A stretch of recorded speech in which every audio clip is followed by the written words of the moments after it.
നമ്മൾ ഇന്ന് പ്രകാശ പ്രതിഭാസത്തെക്കുറിച്ചാണ് നോക്കാൻ പോകുന്നത്. ആദ്യം നമുക്ക് എന്താണ് പ്രകാശ പ്രതിഫലനം എന്ന് നോക്കാം. മിനുസമുള്ള പ്രതലത്തിൽ തട്ടി പ്രകാശം തിരിച്ചു വരുന്നതിനെ പ്രകാശ പ്രതിഫലനം എന്ന് പറയുന്നു. പ്രകാശ പ്രതിഫലനത്തിൻ്റെ മറ്റൊരു പേര് പ്രകാശ പ്രതിപതനം എന്നാണ്. നമ്മെ കാണാൻ സഹായിക്കുന്ന പ്രകാശ പ്രതിഭാസമാണ് പ്രതിഫലനം. അടുത്തത് അപവർത്തനം, റിഫ്രാക്ഷൻ. പ്രകാശം ഒരു മാധ്യമത്തിൽ നിന്ന് മറ്റൊരു മാധ്യമത്തിലേക്ക് പ്രവേശിക്കുമ്പോൾ അതിൻ്റെ പാതയ്ക്കുണ്ടാകുന്ന വ്യതിയാനത്തെയാണ് അപവർത്തനം എന്ന് പറയുന്നത്. ഉദാഹരണങ്ങൾ: മരുഭൂമിയിലെ മരീചിക, നക്ഷത്രങ്ങൾ മിന്നിത്തിളങ്ങുന്നത്, ജലത്തിൽ താഴ്ത്തിവെച്ചിരിക്കുന്ന കമ്പ് വളഞ്ഞതായി തോന്നുന്നത്, സൂര്യോദയത്തിന് അല്പം മുൻപും സൂര്യാസ്തമയത്തിനു ശേഷവും സൂര്യപ്രകാശം കാണാൻ കഴിയുന്നത്, ഇവയെല്ലാമാണ് അപവർത്തനത്തിന് ഉദാഹരണം. അടുത്തത് വിഭങ്കനം, ഡിഫ്രാക്ഷൻ. സൂക്ഷ്മങ്ങളായ അതാര്യ വസ്തുക്കളെ ചുറ്റി പ്രകാശം വളയുകയോ വ്യാപിക്കുകയോ ചെയ്യുന്ന പ്രതിഭാസമാണ് വിഭങ്കനം. ഉദാഹരണങ്ങൾ: സൂര്യനു ചുറ്റുമുള്ള വലയം, സിഡിയിൽ കാണപ്പെടുന്ന മഴവിൽ നിറം, നിഴലുകളുടെ അരിക് അവ്യക്തവും ക്രമരഹിതവുമായി കാണാൻ കഴിയുക, ഇതെല്ലാമാണ്. അടുത്തത് പൂർണ്ണാന്തരിക പ്രതിഫലനമാണ്.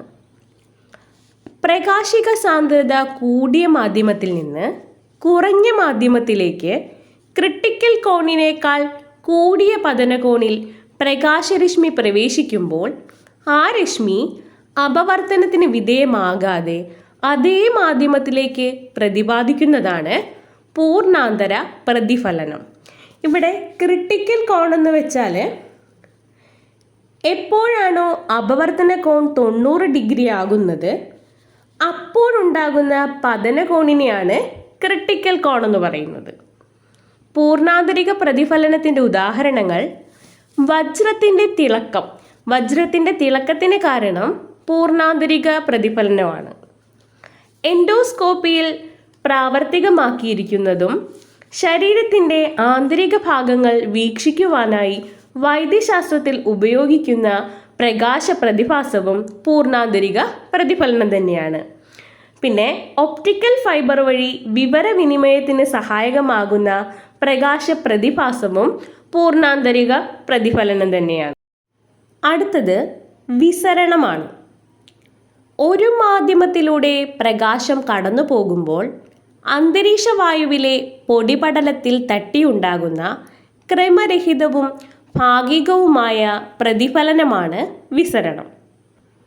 ഉദാഹരണം: ആകാശത്തിൻ്റെയും കടലിൻ്റെയും നീലനിറത്തിന് കാരണം വിസരണമാണ്. സ്കാറ്ററിംഗ് എന്നാണ് വിസരണത്തിൻ്റെ ഇംഗ്ലീഷ് വേർഡ്. അടുത്തത് വ്യതികരണം, ഇൻ്റർഫറൻസ്. ഒന്നിലേറെ പ്രകാശ തരംഗങ്ങൾ ഒരു ബിന്ദുവിൽ കൂടിച്ചേരുമ്പോൾ പരിണിത തരംഗത്തിൻ്റെ ആയതി കൂടുകയോ കുറയുകയോ ചെയ്യുന്നു. ഈ പ്രതിഭാസത്തെയാണ് വ്യതികരണം എന്ന് പറയുന്നത്. ഉദാഹരണം: സോപ്പ് കുമിളയിലും വെള്ളത്തിലുള്ള എണ്ണപ്പാളിയിലും കാണുന്ന വർണ്ണങ്ങൾക്ക് കാരണം വ്യതികരണമാണ്. ഇനി എന്താണ് ടിൻഡൽ പ്രഭാവം എന്ന് നോക്കാം.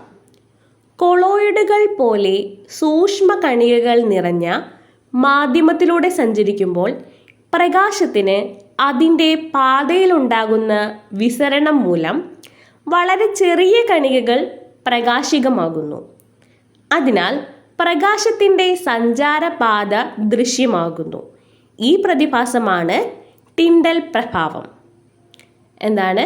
കൊളോയിഡുകൾ പോലെ സൂക്ഷ്മ കണികകൾ നിറഞ്ഞ മാധ്യമത്തിലൂടെ സഞ്ചരിക്കുമ്പോൾ പ്രകാശത്തിന് അതിൻ്റെ പാതയിലുണ്ടാകുന്ന വിസരണം മൂലം വളരെ ചെറിയ കണികകൾ പ്രകാശികമാകുന്നു. അതിനാൽ പ്രകാശത്തിൻ്റെ സഞ്ചാരപാത ദൃശ്യമാകുന്നു. ഈ പ്രതിഭാസമാണ് ടിൻഡൽ പ്രഭാവം. ഞാനിവിടെ ഒരു ഇമേജ് കൊടുത്തിട്ടുണ്ട്. ഇത് ടിൻഡൽ പ്രഭാവത്തിന് ഉദാഹരണമാണ്. അതുപോലെ തന്നെ മരങ്ങൾക്കിടയിൽ മൂടൽ മഞ്ഞിലൂടെ അരിച്ചിറങ്ങുന്ന പ്രകാശം നാടകൾ പോലെ കാണപ്പെടുന്നതും ടിൻഡൽ പ്രഭാവം മൂലമാണ്. അടുത്തത് പ്രകീർണനമാണ്. പ്രകാശം അതിൻ്റെ ഘടകവർണ്ണങ്ങളായി മാറുന്ന പ്രതിഭാസമാണ് പ്രകീർണനം. ഉദാഹരണം മഴവില്ല്. മഴവില്ലിന് കാരണമാകുന്ന പ്രകാശ പ്രതിഭാസം പ്രകീർണനമാണ്. എങ്ങനെയാണ് മഴവില്ലുണ്ടാകുന്നത്? സൂര്യപ്രകാശം അന്തരീക്ഷത്തിലെ ജലകണികകളിൽ തട്ടി പ്രകീർണനം സംഭവിക്കുമ്പോഴാണ് മഴവില്ലുണ്ടാകുന്നത്.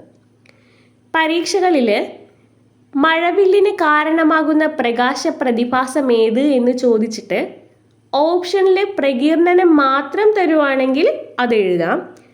അല്ലാതെ സ്റ്റേറ്റ്മെൻറ്റ് ടൈപ്പ് ക്വസ്റ്റ്യൻസിൽ അപവർത്തനം, പൂർണ്ണാന്തരിക പ്രതിഫലനം, പ്രകീർണനം എന്നിങ്ങനെ ഓപ്ഷൻ തന്നിട്ട് ഇവ മൂന്നും മഴവില്ലുണ്ടാവാൻ കാരണമാണ് എന്ന് തന്നാൽ അത് ശരി തന്നെയാണ്. ഇവയെല്ലാം മഴവിൽ രൂപീകരണത്തിന് കാരണമാകുന്നവയാണ്.